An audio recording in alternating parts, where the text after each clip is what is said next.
Every second, the debt in France goes up by 5,000 euros. Every second. It has more government spending than any other country in the world. The settlers are no longer constrained by anyone, it seems, and they are expanding their presence in the West Bank dramatically. Hello, it's me, Yalda, and I'm currently in Paris.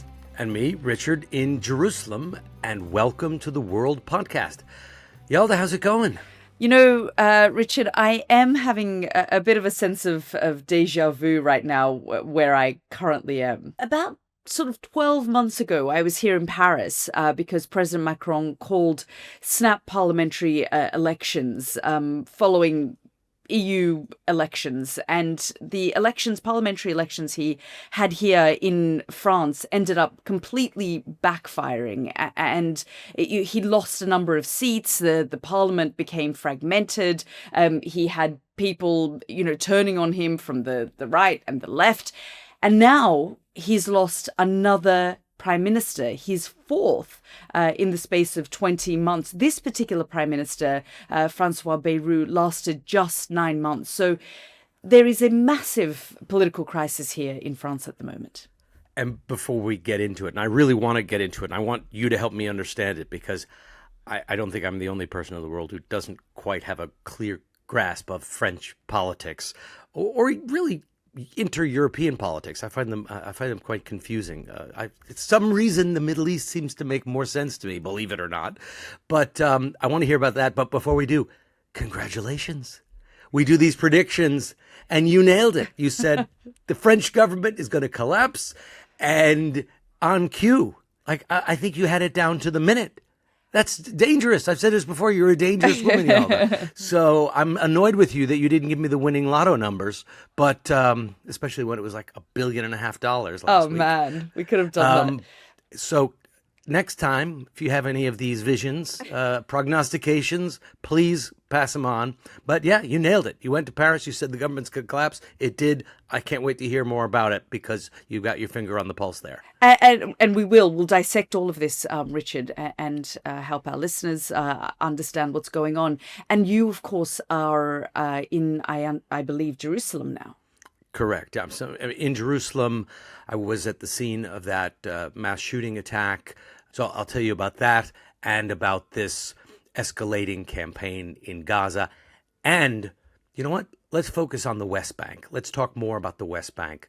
People don't really know, I think, even what the West Bank is, like West Bank of what, and what's been happening there, because it's really significant and arguably long-term as significant as what's happening in Gaza. So why don't we talk about that too? Yeah, absolutely. And as always, follow us wherever you get your podcasts, whether it's Apple or Spotify, and send us your thoughts. We love getting them. The usual place, theworld@sky.uk. And our YouTube page seems to be getting a little bit more traction. If you can't find it, look on YouTube, type The World with Richard Engel and Yalda, or any kind of combination like that. You'll find it, and that way you can listen and watch, and we'll start adding more and more material there as well.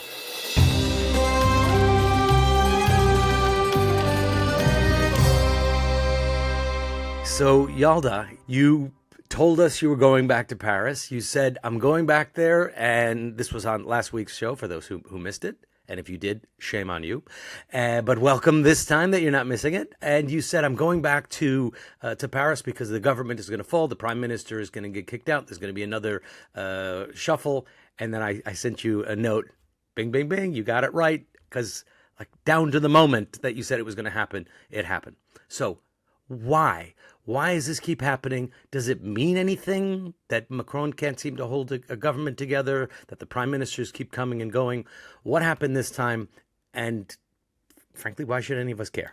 Yeah, and we should care because it is important. It isn't just a domestic issue. And it's early morning here in Paris, Richard, and the Prime Minister is gone. President Macron's fourth Prime Minister. This one lasted for 9 months. And the guy before him, Michel Barnier, who helped usher through Brexit, is lasted about 3 months. And so this gives you a sense of just the kind of political turmoil that France is currently facing. They can't seem to hold a prime minister. Now President Macron is, having to think about appointing, he says in the coming days, a fifth prime minister. I mean, it is quite extraordinary. And it isn't just about a political crisis here.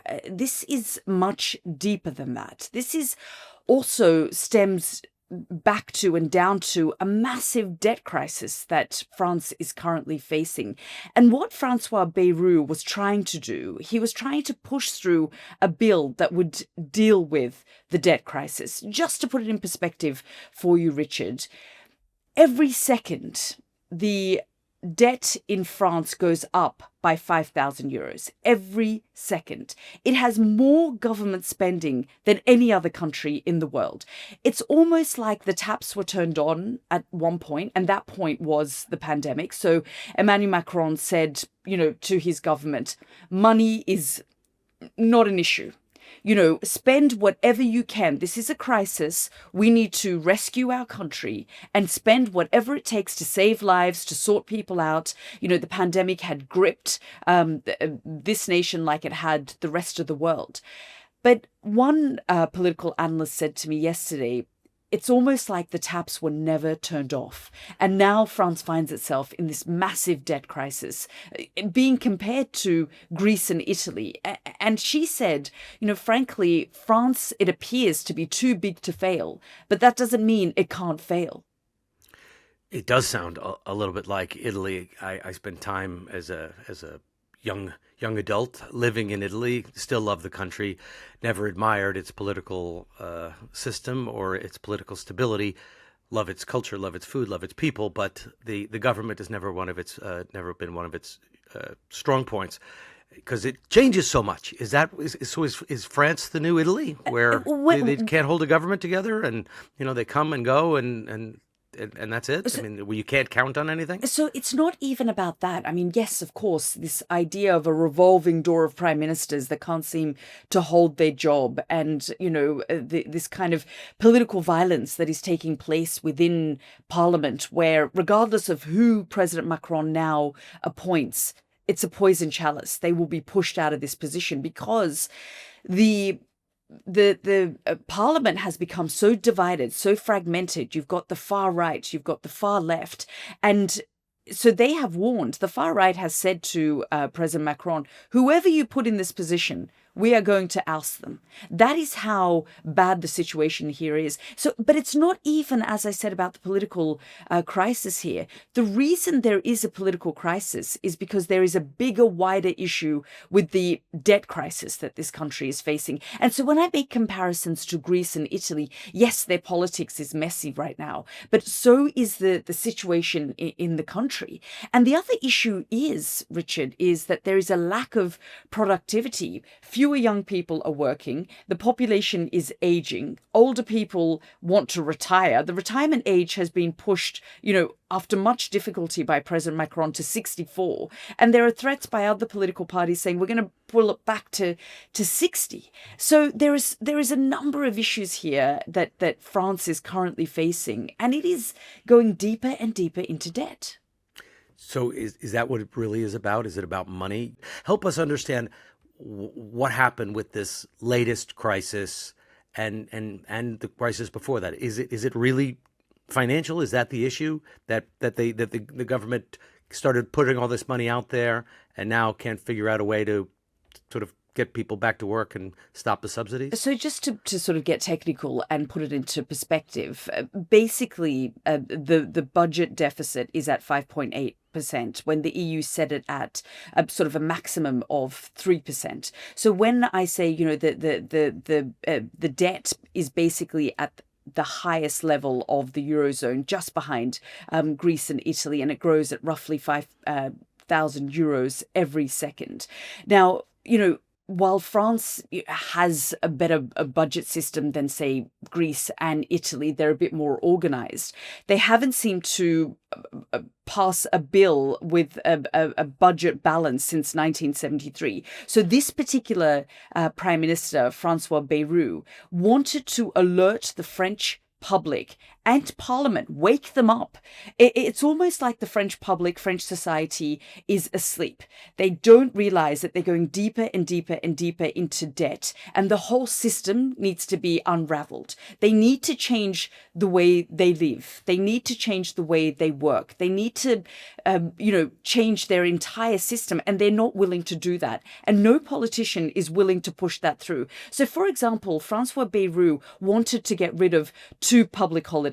And the far right said this is an attack on French society. It's an attack on Christmas, like Trump says. It's an attack on holidays, our traditions. These are our traditions. This is our society. He wanted to take 2 more vacation days away from French people. Exactly. And the French are saying, listen, we live by the motto that we work to live. We don't live to work. So we sort of want, to have our pensions, to have a good retirement age, to be able to have our public holidays. And frankly, the system in the country is no longer able to support that. Not only are the taps sort of running and they have high government spending, but for example, the pension is like 25% of the entirety of the budget. Now, the far right are saying, listen, cut immigration and you'll be able to resolve this issue.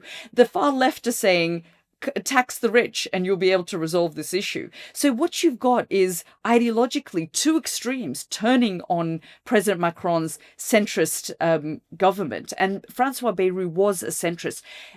Michel Barnier was a conservative. So he's tried multiple leaders to try and bring Parliament together to be able to push some of these bills through. But frankly, that isn't happening. And it's angering the French public because they're saying, what's going on here? Why can't the government, almost pull themselves together and sort themselves out? Now, while the French public voted in Emmanuel Macron in 2022 for a second term, they also gave him a minority government. So it's almost like his hands are tied. He can't seem to bring together a majority government to push these bills through. The far right are gaining so much momentum in this country now because people are angry about things like immigration. They're angry about the fact that the country can't get its debt crisis in order.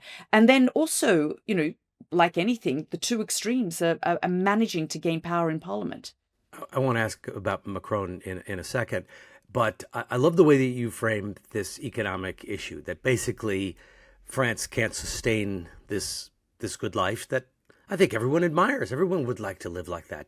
But if both sides realize that it's not sustainable forever and that things need to change and that you need to sort of scale back some systems, that's interesting. But what's even more interesting is how you described it, is that the far left and the far right have different solutions. The far left say, okay, well, here's the solution. Take all the money away from the rich people and we can keep this going. And the far right, Marine Le Pen and other groups are saying, well, the other solution is don't let any more foreigners in and there'll be enough money for us native French to keep living the way we're living. Is that sort of, am I summarizing what you just said correctly? Yeah, and I think what's become interesting about French politics, Richard, is how appealing these once fringe groups have become. So the far right, yesterday I interviewed one of the economic advisors to one of the leaders of the far right, Jordan Bardella. He's a 29-year-old, very slick looking young politician who Marine Le Pen has described as her asset. He is seen by some as her puppet, but she has created and surrounded herself with these very slick looking, handsome young men who are smart and who are changing the entire narrative of the far right. They look more appealing. They have massive TikTok followings. They, dress well, they speak well, they're smart. They've moved the far right away from the party of Marine Le Pen's father, that was seen to be a party of anti-Semitism and racism. They now say things that appear more palatable. So when I spoke to this economic advisor to Jordan Bardella, the 29-year-old potential one of the leaders of France, Marine Le Pen always sort of said, that she'd run on a ticket of she would be the president and potentially Jordan Bardella would be her prime minister. He's 29 years old. He's grown up in an area that is, one of the backwaters in France, that is known for gang violence. And he emerged at age 17 and joined Marine Le Pen's party. He never finished university. He's 29 years old. He has 2 million followers. He's incredibly handsome. He knows how to use TikTok. He knows how to speak to the youth of this country. And he's rallying them around this idea that more immigrants, bad, more sort of people coming from the outside and ruining the French way. And the finger of blame is being pointed at Emmanuel Macron. You are destroying what France is. So Emmanuel Macron is great at standing on the international stage and being able to take on Donald Trump and being able to be seen as the strong man of Europe. But he's also in a position where he can't seem to bring the domestic situation together here in France. What about Macron himself? Is he at risk? Are we going to see the far right, these slick, handsome, well-spoken, probably more reasonably sounding politicians take over? Is that what's coming for France? The end of the sort of Macron era? Do you think that's where we're going? So I think the French know their history, and the French have long memories, and they do remember when the Vichy were in power here, during the Second World War, and what the face of France had become. So every time there is the threat of the far right taking over in this country, there's suddenly, a mass sort of movement. People come together and then ensure that they don't somehow, have the majority votes. So after the European elections last year, and the fact that the far right suddenly had managed to gain a huge amount of votes, Jordan Bardella, this young 29-year-old guy, challenged President Macron and said to him, hold snap elections, and took him on. President Macron almost fell into that trap, which was almost fatal. That was what was the beginning of what we see today. So in June last year, President Macron held these snap elections, parliamentary elections, which he, by the way, he has the power to do. Under the Fifth Republic, which was created in 1958 by Charles de Gaulle, the president has a lot of power. He can call these sort of snap parliamentary elections. What happened in that moment changed the face of parliament. It created these divisions. It created this fragmentation. The far left and socialist parties managed to gain and garner a lot of votes, but the far right also managed to sort of get a number of seats. The person who lost was Emmanuel Macron.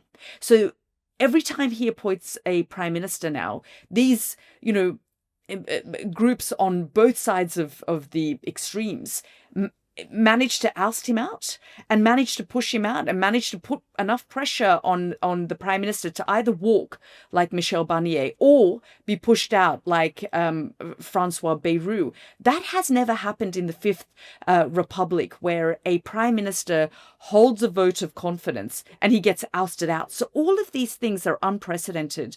And this all stems back to the fact that Emmanuel Macron is vulnerable.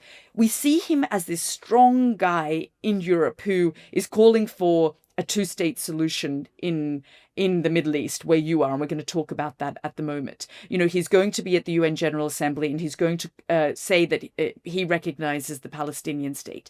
He has taken on President Trump when it has come to Ukraine. He's almost rallying other European leaders and saying, I am your leader and I am your partner, Germany and, other European leaders. But he can't seem to hold a partner down here in France, his prime minister, he can't seem to hold the post of prime minister. It's just like a poison chalice, a revolving door. And so the question really is, the big question was President Macron going to either, what are his options? Is he going to hold another parliamentary election?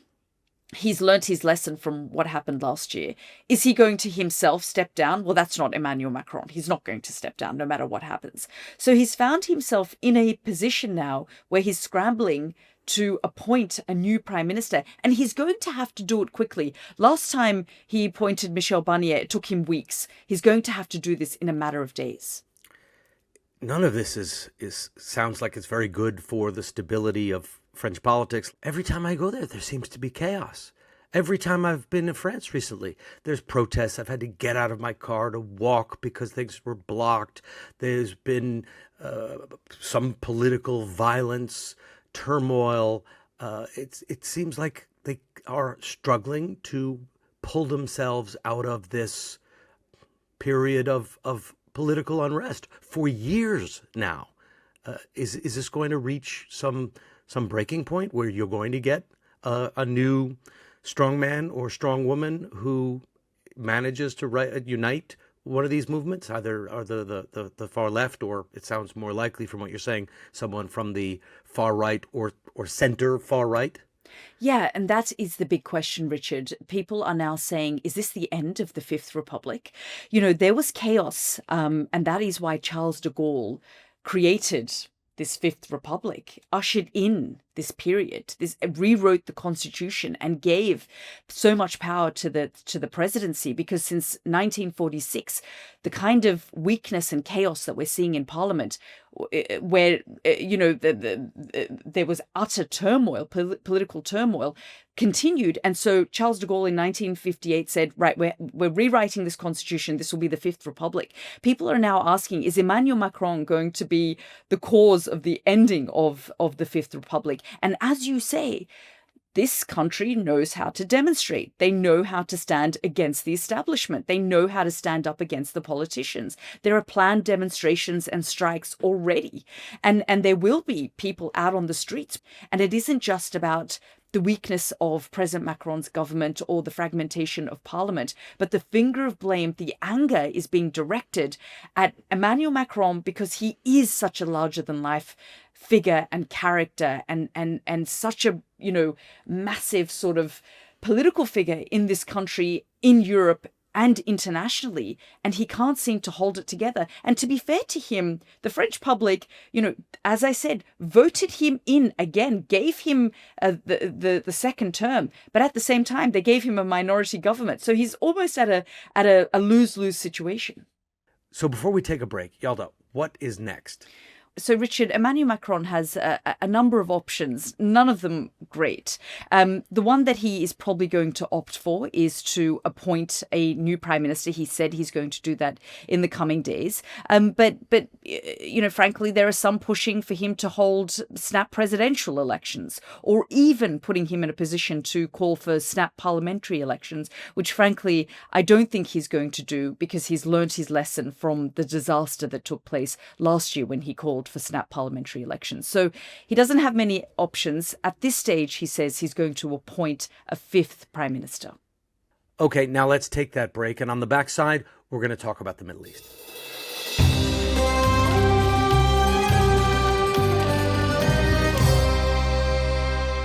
So I'm in Jerusalem right now, and there's so many things going on, but so there was this mass shooting attack in Jerusalem, and it was at a bus station just next to an ultra-Orthodox neighborhood. Two Palestinian gunmen, well-educated guys from one of the top universities that were living in Arab villages near Jerusalem, got over the fence, or got through the security fence, but they got out of the West Bank into Jerusalem and opened fire at this bus stop just as a bus was arriving, picking up and dropping off passengers, and they just sort of started spraying everyone with bullets.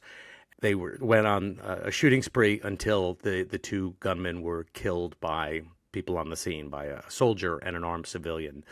And Netanyahu's response has been collective punishment. There was just a statement a short while ago that the villages that these gunmen were from are going to be punished, and other villages in the area are also going to be punished, that homes are going to be destroyed, that people who work in those villages are going to have their work permits revoked, and they're going to start closing down and punishing and going through these villages. So that is happening in response to the attack. You know, Richard, we speak so much about the devastation in Gaza, the death toll rising, the fact that this has gone on, and now for almost 24 months, almost 2 years, we're coming up to the anniversary of October 7.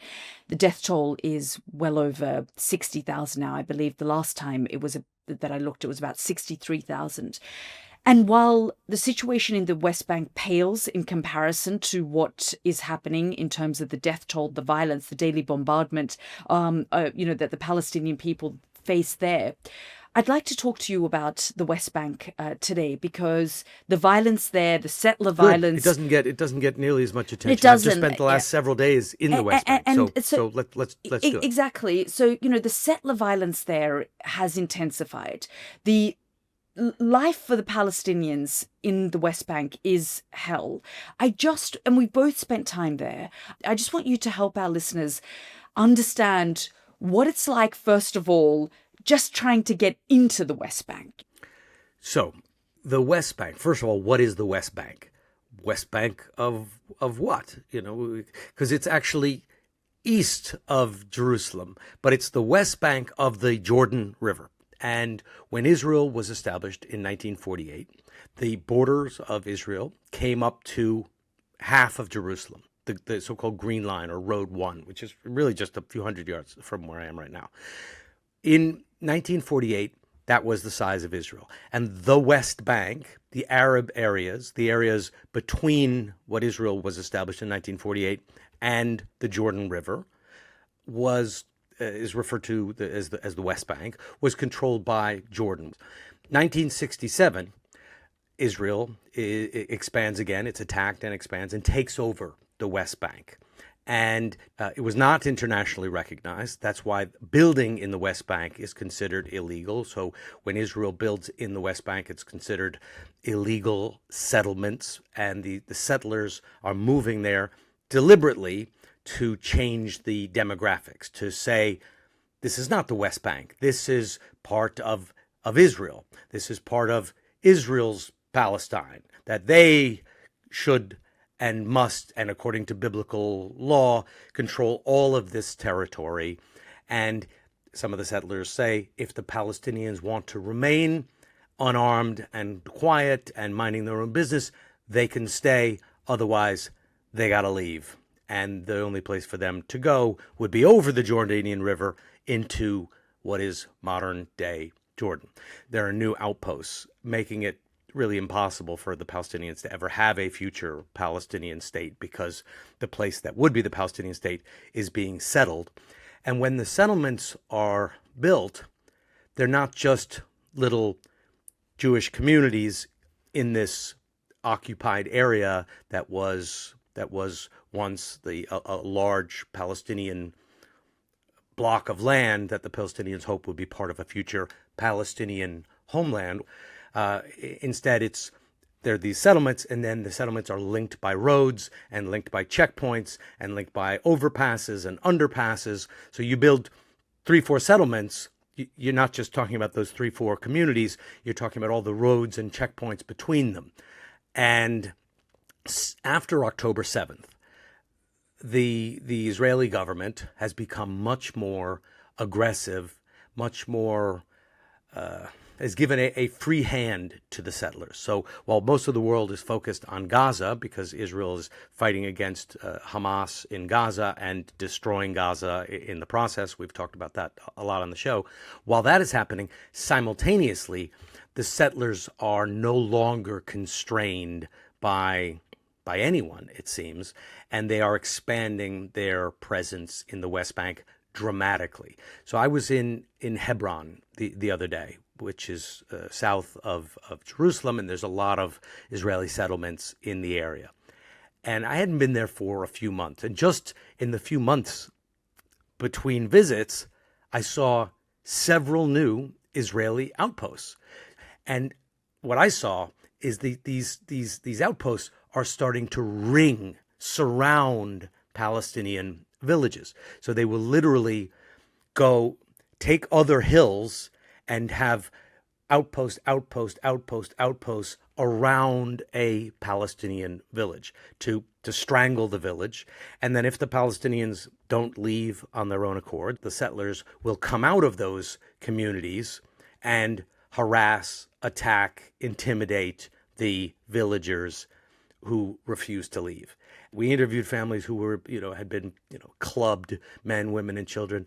And they say that the Israeli authorities not only do nothing to stop it, they say that the Israeli authorities are actually encouraging this process so that one day there will only be settlements left in Israel, that the Palestinians will be forced out by intimidation, and that Israel could annex the territory, just decide unilaterally, legally, to say, okay, the Palestinians who have left, and the ones who are now here, well, they're now living in Israel.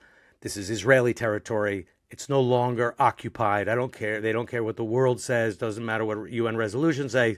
The West Bank is Israel. And that seems to be happening right now at a pace that in the last 20, 25 years I've been covering the Middle East, at a pace that is much faster than I've seen it happening before. But just in the last week or so, this idea around annexation, momentum started to grow around this. And one of the far-right leaders within the Israeli government, Bezalel Smotrich, the finance minister, put out a plan for annexation, basically saying that as you say, that the West Bank would be annexed and part of Greater Israel. And it was, for the first time, the international community sat up and said, no, we're not doing this. The United Arab Emirates very firmly came out and said, if the West Bank is annexed, this puts the Abraham Accords, the normalization deal that we signed with Israel, the UAE signed with Israel, that President Trump hailed as this great moment and said, frankly, I should have won a Nobel Peace Prize for basically bringing these states together and getting them to sign the Abraham Accords. This would risk that. But it feels like the idea of annexation has been halted for now, because the Israeli government, while they're ignoring much of what the international community is saying, wants normalization with its Arab neighbors, wants normalization with the Saudis, does not want the UAE to rip up the Abraham Accords, because there is so much sharing of information that Abraham Accords created, that frankly, to risk that now would be foolish for the Israeli government. They know that. They've put a halt on the idea of annexation. However, it just goes to show, you and I have spoken a lot about the question of Palestinian statehood, and whether at the UN General Assembly, states like France, where I am now, Emmanuel Macron saying, I'm going to recognize a Palestinian state. A number of other countries, allies of Israel, the United Kingdom, alongside France, saying, if the violence doesn't end in Gaza, we're going to recognize Palestinian statehood. The question is whether that way is the right way, or whether the way that the UAE has handled it, saying it will risk X, Y, and Z if you annex the West Bank. It feels like it's a much more effective tactic that the United Arab Emirates has taken. Well, here they call it facts on the ground. So the facts on the ground are heading toward annexation. The facts on the ground are heading toward the settlement by Israelis of the West Bank. That is happening. Annexation and the recognition of Palestine as a Palestinian state are two legal moves, right? So legal moves that Israel opposes vehemently, but the facts on the ground are heading in that direction anyway. But that next step would be annexation, a formal legal decree by the Israeli government saying, this is no longer the West Bank. This is no longer occupied territory, even though many international resolutions say it is. we're going to make it part of Israel. It's going to be part of our constitution, and to hell with everybody else. We don't care. That is a step that the UAE and other countries have said would be too far for them, and that they wouldn't accept. Recognizing Palestinian statehood is more of a symbolic gesture, because you're recognizing that the Palestinians should have a state, that they should have a state in their homeland, and you can make a declaration, but there are already some, I think it's 140 countries that have recognized the state of Palestine, and it hasn't done anything. You know, these, as I said, I was just there a couple of days ago.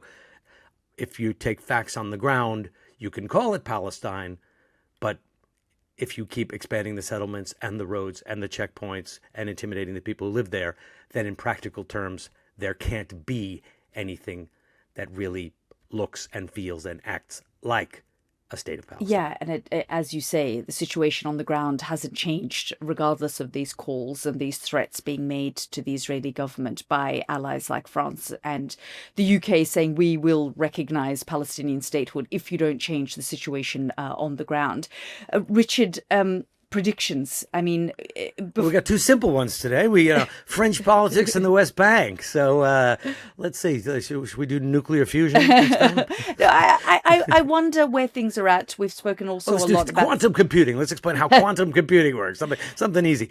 So what are your predictions for next week? And I'm afraid to hear it. Just don't say a meteor is going to come and destroy the planet, because I'm going to have to take action. Well, no, I mean, I'm focused next week on Donald Trump's visit to the UK.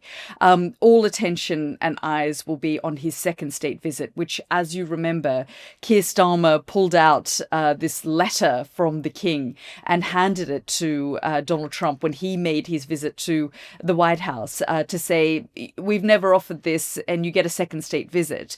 And so many people said, that he was kissing the ring like other European leaders. They were trying to appease Donald Trump, trying to give him what he wanted, trying to flatter him. Well, that state visit, the second state visit, has almost come round. So next week, Donald Trump will be in the United Kingdom having talks with the British government, as well as a meeting with the King.